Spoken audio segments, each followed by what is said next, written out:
I love high risk, high reward type of gameplay for my characters in Dungeons and Dragons 5th edition. I like to do very powerful stuff as a player character and then maybe get some backlash from that. I love stuff like wild magic in the official 5th edition rules, but Kobold Press has a certain system in their Midgard campaign setting that refers to every spellcaster in the game who's playing in a Midgard campaign setting, and it is called ley lines. These are mysterious magical lines that cross all over Midgard, and I never really see a lot of people talk about it, while I think as a dungeon master it is really something you can utilize and make your game even more interesting and even more immersive. Hi there, fellow Dungeons & Dragons players and Dungeon Masters alike. My name is Mr. Tarask, and this is your go-to YouTube channel for everything third-party Dungeons & Dragons 5th edition related. I do reviews, previews, flip-throughs, and everything, and I talk about the Midgard campaign setting by Kobold Press a lot. And yet, I'm doing it again, because there's something I really want to talk about that is in Midgard, and I don't see a lot of people talk about. It's just a system that I really love, and my players, some of my players are already using it, and some of my players are right now discovering it, and I'm actually pushing them towards using it, and it is the ley lines in the Midgard campaign setting. Now, if you are playing in a Midgard campaign setting and you've never heard about ley lines, make sure if you are a player to open up your Midgard Heroes Handbook, if you have one, PDF or physical copy, to page 127, where it says spellcasting rules and then using ley lines, power of the land, and everything. Now, the reason why I love this is just something they Kobold Press came up with, which I think is really useful and to really make the world of Midgard more immersive. By the way, there's a microphone here as you now see, which I'm trying to use. I'm trying to actually up my audio quality of my YouTube channel, because my audio quality up until now was really bad, and that's an understatement. So now I'm trying to do something to make it better. If it's not better, then it's not better. If it's better, then it's better. We'll see. Now, ley lines, I'm going to just quickly explain what they are and why I love them. Now, there is a map in here, and that's why I'm sitting a little bit off screen, because off center, because I want to show screenshots right here of these maps and everything. There's a map here that says Midgard and has all kinds of lines in the map, and these lines represent magical fields, magical roads, magical rivers, what you want to call them, through Midgard. And as you can see, they're really concentrated, so like more in the center, and they follow, and this is what I think is really cool, they actually follow the land. So they follow mountain peaks, and they follow rivers, and they follow roads, and they do all that stuff, and they are kind of like the Force in Star Wars. The ley lines are actually like the Force in Midgard. This is the stuff that holds the world together, is the reason that spellcasters can actually cast magic. Now, the cool thing about this is it is mapped out, and your players can actually tap into these powers. They actually split them up into 3 different categories: weak ley lines, strong ley lines, and titanic ley lines, which are the badass ley lines. Now, so let's say a ley line follows a certain mountain that is sitting all across a continent, and it's a mountain peak that it follows.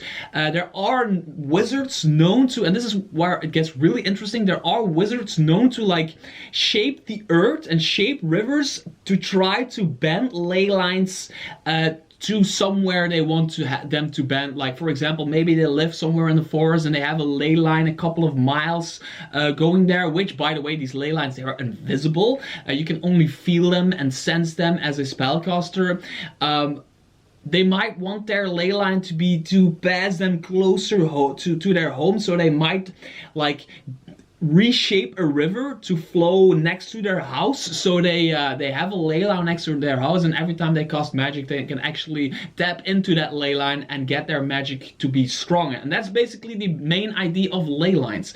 Ley lines can act as a buff to your magic. If you're a spellcaster, like an arcane spellcaster or a divine spellcaster, you can tap into these lines if you are within a certain vicinity of them. Let's say you are within a ley line. This is a river, and there is known to be a ley line in the river, and your dungeon master makes you roll an arcana check.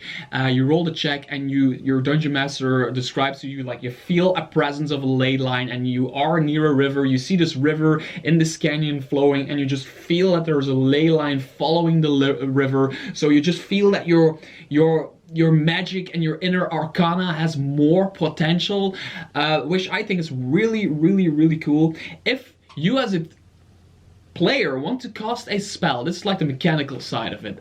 If you as a player want to cast a spell and you are close to a ley line, you have to roll a DC check of 10 plus the spell, like a saving throw, no, just a skill check of 10 plus the level of your spell. Let's say your level is 3 and you're trying to cast a level 3 spell, you have to roll a DC 13 check with your spellcasting ability. So no proficiencies added to it. So if you have spellcasting ability wisdom, you're a cleric, and you have +3 on that, you roll a 10, that's enough because you have a 13 and you only need a 13 to succeed on it. If you then succeed on it, you can actually tap into this ley line, which I think is really, really cool.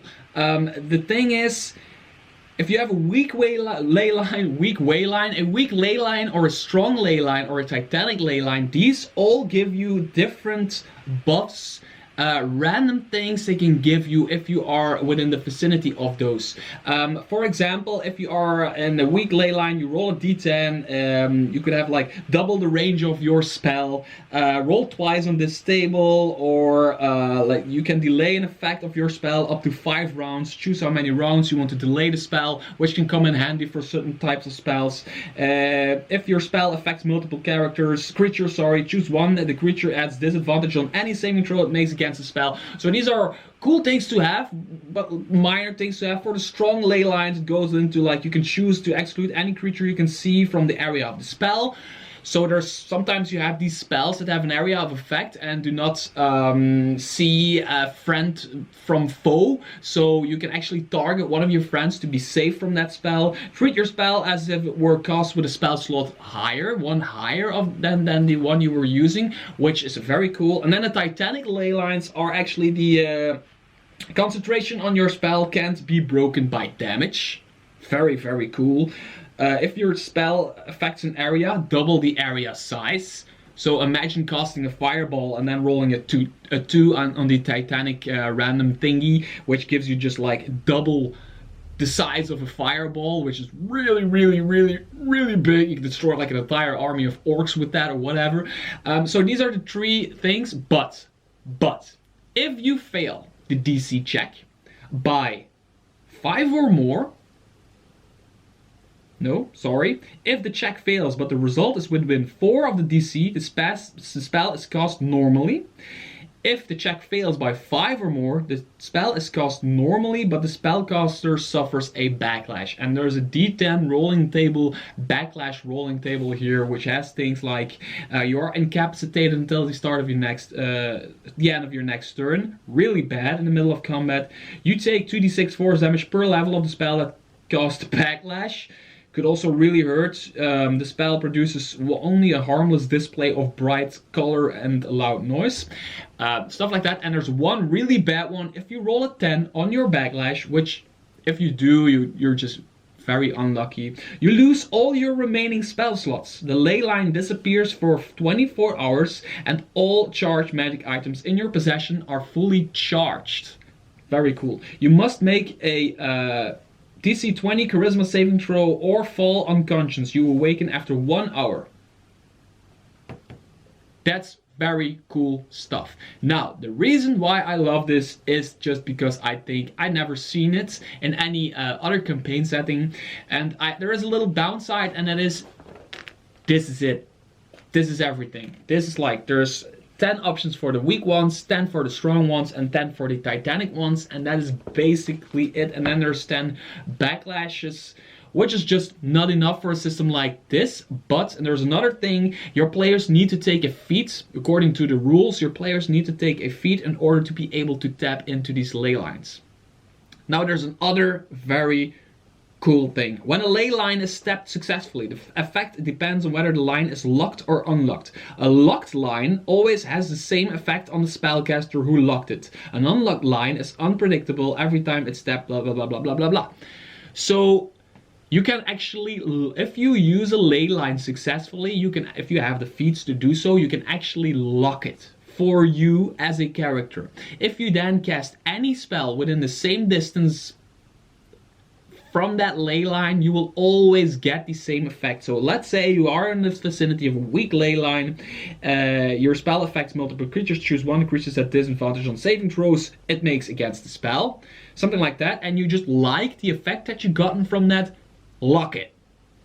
Just lock it, and every time you are traveling in the vicinity of this ley line, you can cast spells and have that effect if you succeed on your DC 13 or 14 or 15 saving throw, which is a very cool system. Now, that's the mechanical side of it. I just want to quickly talk about the role-playing side of this. For example, you could like really have a wizard that is really working with these ley lines and trying to track them down, because there's ley lines known, and there's even in the Midgard world book there are a lot of ley lines that actually have a name. People given them a name, they have a description, what they do, where they're from, who can see them and who can, and if they're from the Fae or whatever. There's all kinds of lore in here in the Midgard world book, but you can really build like a character that well, I would build a character that might even want to travel across ley lines. So let's say a ley line starts in a mountain and follows a river all across landscapes all the way down to the shore. Maybe you can have a wizard that needs to go from point A to point B, but instead of choosing the shortest route, they actually choose the ley line route. So they have stronger magic and they can see all kinds of stuff that other people didn't, and they can really feel that arcana. So you can also, there's also feats and tools for your player to actually shape the earth and everything, and you can really, at your dungeon master's discretion of course, you can really shape the earth and have ley lines just go somewhere else and just make them past a house or a church. Maybe there's a church that heals people and you are able to at higher level shape a river to flow next to this church, and then suddenly the church can even heal more people and the healing power becomes stronger and everything. It is all at your dungeon master discretion, because these things are for the players to use, but your dungeon master can always come up with like environmental stuff for ley lines. It is said in the Midgard world book that a lot of areas around ley lines have these magical environmental stuff going on. For example, there is a big ley line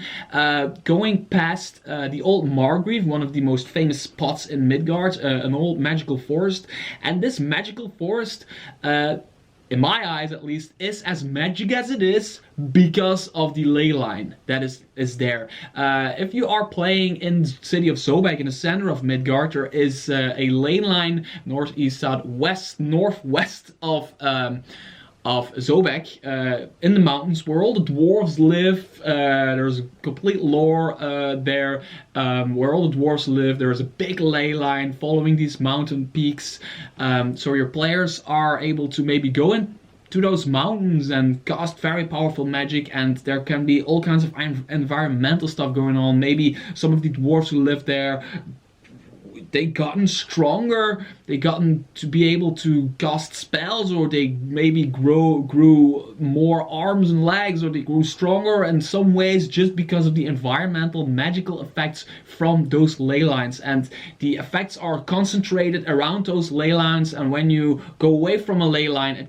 absolutely disappears. They also talk about there's places in Midgard that have almost zero ley lines. And there's places where they are really concentrated, and there's basically, they are the veins of Midgard. It's like the blood flowing through Midgard. That's the ley lines. It's really something you need to wrap your head around before playing it, before using it. It is in the Midgard worldbook. It's more of the lore stuff around it is in the Midgard worldbook, but like the stuff you can use as a player is in the Midgard Heroes Handbook, which is just a very good idea to put this into your campaign if you are playing in Midgard.